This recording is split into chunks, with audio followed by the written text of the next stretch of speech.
আচ্ছা ঠিক আছে, ভাইয়ের সাথে কথা নাই বা বললে, রুকুর সাথে কথা বলো, নিজের ভাইয়ের সাথে তো কথা বলতে পারো। তোমার মাথা খারাপ হয়ে গেছে না? রুকুর সাথে আমি এই বিষয়ে কথা বলবো? কি সমস্যাটা কি? আমাদের বাড়িতে না এটা কালচার নয়। সব কি কথা বলো তুমি? একটা নতুন মেয়ে এসছে আমাদের বাড়িতে, তাকে খারাপ রাখাটা কালচার?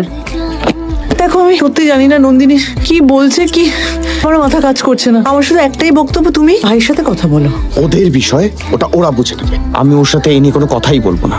আর ওদের সবে সবে বিয়ে হয়েছে, সম্পর্কের প্রথম হতেই পারে, তাই না?